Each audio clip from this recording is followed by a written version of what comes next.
Hola, ¿qué tal? ¿Cómo están? Mi nombre es Bruno Perinelli, soy el jefe de trading de Inversor Global y hoy les traigo una nueva columna sobre los mercados financieros. Hoy, 21 de septiembre, día de la primavera, feliz día de la primavera para todos. Arrancaron muy mal los índices de Wall Street, están bajando alrededor de 2% por 4 hechos que están pasando por estos días. En primer lugar, tenemos que en Europa están aumentando alarmantemente los casos de COVID-19. En el Reino Unido están llegando a los 50.000 casos por día, y eso llevó a que las autoridades británicas tomaran la determinación de restringir la circulación de personas, y eso se teme que también se replique en el resto de Europa y que de alguna manera termine repercutiendo sobre la actividad económica, sobre la recuperación de la economía en el viejo continente. Entonces, por esa razón estaban bajando los índices de Wall Street, los de Europa y los del resto del mundo. Después, en segundo lugar, el viernes se produjo el fallecimiento de la jueza de la Suprema Corte de los Estados Unidos, Ruth Bader Ginsburg, por lo cual el Congreso de los Estados Unidos tiene que elegir sucesor en los próximos días. ¿De qué manera está influyendo este hecho en las acciones norteamericanas? Simple, el Congreso deja de discutir el lanzamiento de nuevos planes de estímulo fiscal para ocuparse del sucesor de Ginsburg en la Corte Suprema.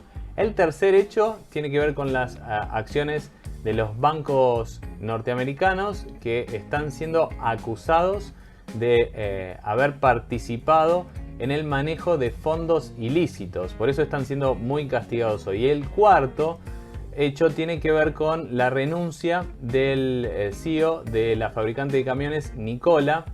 El CEO está acusado de fraude y por eso están cayendo también las acciones de Nikola, y eso está repercutiendo en el resto de las acciones de Estados Unidos. Ahora pasemos a ver tres gráficos que, en mi opinión, nos pueden dar una perspectiva macro acerca de cómo se están comportando los inversores ahora y qué perspectivas podemos tener hacia futuro.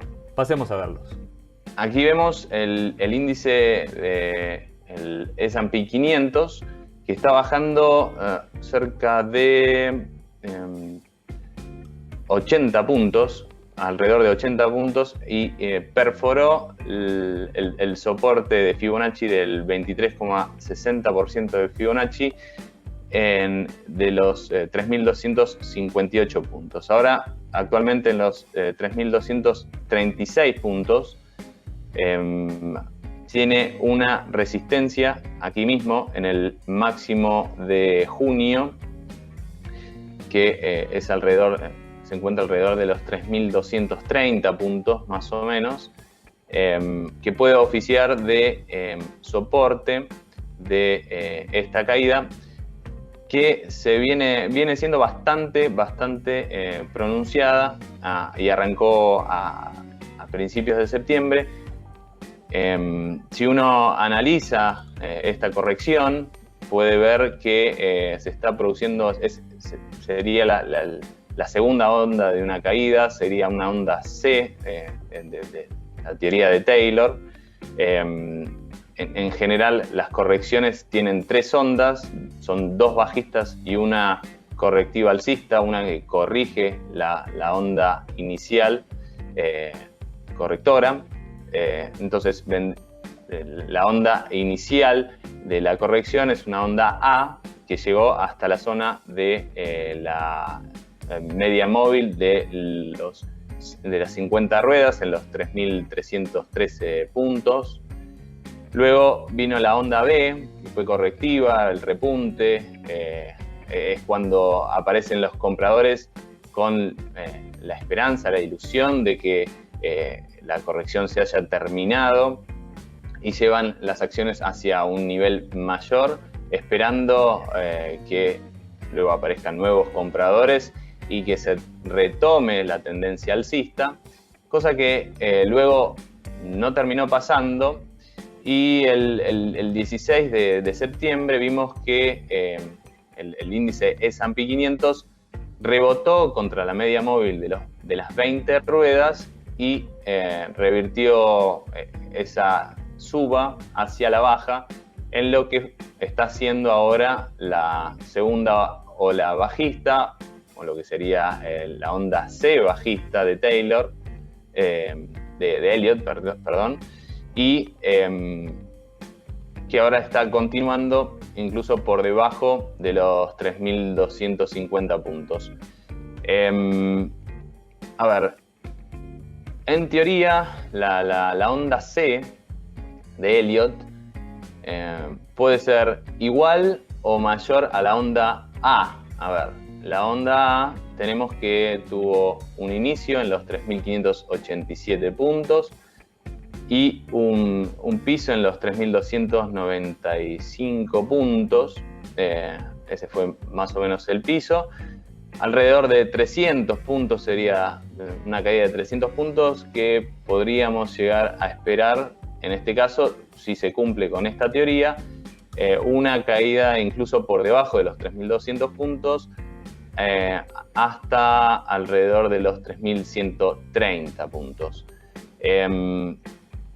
Digamos, la teoría de Elliott habría que tomarla con pinzas de todas maneras, porque si bien puede producirse una extensión de la caída, también hay hechos relevantes de los que vamos a hablar un poquito más adelante en el video, que pueden incidir en el futuro de las cotizaciones de las acciones, del oro y del dólar sobre todo. Con lo cual,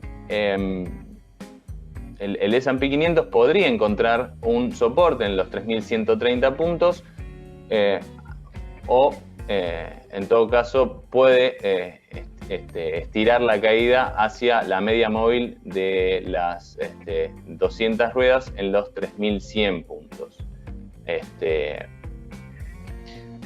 Después, por otro lado, la caída del S&P 500 se da al mismo tiempo. Estamos viendo un rebote del dólar en el mundo. ¿Qué está pasando? A ver, para entender más o menos esto, los inversores tomaron posiciones de riesgo en acciones de todo el mundo, y a modo de protección no están eligiendo el oro u otro activo de refugio en particular, sino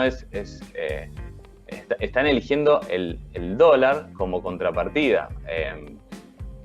Digamos, tanto el oro como la plata, los metales preciosos, están actuando como activos de riesgo. Digamos, se está moviendo en el mismo sentido que las acciones. El que se mueve en sentido contrario, el hedge o la cobertura, es el dólar. Es decir, los inversores salen de acciones para refugiarse en el dólar.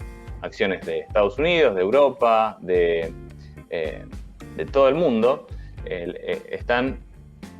se están vendiendo para refugiarse en el dólar. Si vemos precisamente el gráfico del oro, el oro está presentando una caída muy fuerte hoy, de alrededor del 3%,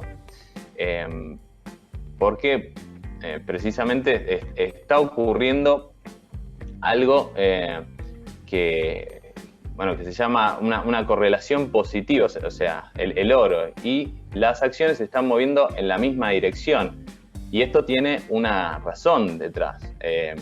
Digamos, tanto el oro como las acciones se movieron en el mismo sentido, se vienen moviendo en el mismo sentido desde marzo de este año, cuando salieron el mayor plan de estímulo fiscal y monetario de la historia de los Estados Unidos, y a partir de este enorme plan de estímulo, lo que sucedió fue que se empezaron a generar dos cosas. Primero, las expectativas de recuperación económica de Estados Unidos y del mundo. Y en segundo lugar, a partir de estas medidas de estímulo fiscal y monetario, rebrotaron las expectativas de inflación. O sea, en medio de la crisis, la depresión por la cuarentena impuesta y las restricciones a la libertad impuestas por la pandemia, digamos, por la enorme cantidad de billetes en circulación que se iban a poner a partir de estas medidas de estímulo y las que se iban a esperar en el futuro. Lo que el mercado fue incorporando fue la idea de que se iban a dar dos cosas en simultáneo. En primer lugar, la recuperación económica mundial y en segundo lugar, un rebrote de la inflación. Entonces, cuando se desacelera esa recuperación económica, como estamos viendo en las últimas semanas, que el ritmo de la recuperación es cada vez más lento, a la vez con una menor presión de la demanda de la recuperación económica, lo que se ve es que las presiones inflacionarias aminoran. Entonces, si el mercado incorpora presiones inflacionarias, una inflación más alta de la que termina siendo, tiene una expectativa más alta de la que después termina siendo, luego se producen ciertas correcciones en el mercado, o sea, a través del precio de las acciones y a la vez en el precio del dólar, como está pasando ahora. Entonces, si la inflación y la recuperación no era tan fuerte como la que se esperaba, entonces se produce una corrección en el precio. La baja del dólar fue tan fuerte, estuvo tan sobrevendido el billete norteamericano que ahora está repuntando y está oficiando de refugio frente a la caída de las acciones y de los metales preciosos. Bueno, el oro en particular actuaba como una cobertura ante la inflación futura. Si la inflación futura o la inflación que se esperaba no es como se esperaba, una inflación más alta de la que ahora se espera, ahora se produce una corrección en el precio del oro. Entonces, lo que estamos viendo es que el oro y las acciones se están moviendo en la misma dirección, mientras que el dólar está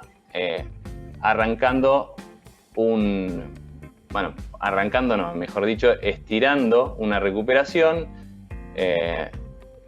El índice dólar encontró piso en los 91 puntos y ahora está prácticamente 2 puntos arriba y está estirando esta recuperación en esta semana, que es muy particular porque van a hablar el presidente de la Reserva Federal, Jerome Powell, y el secretario del Tesoro de los Estados Unidos, Steven Mnuchin, y ambos lo van a hacer en el Congreso y van a dejar pistas, van a dejar entrever acerca de las chances de que haya nuevos planes de estímulo, y esto naturalmente el mercado va a tomar estas novedades y las va a incorporar en las carteras, en las decisiones de inversión de cada uno de los, obviamente, los inversores, y va a tratar de reacomodar sus carteras en función de las expectativas de lo que dejen entrever estos dos funcionarios. Bueno, esto ha sido todo por hoy. Nos reencontramos la semana que viene. Veremos cómo sigue el mercado. Esperemos que repunte y que esto mejore para todos. Hasta la próxima. Nos vemos la semana que viene.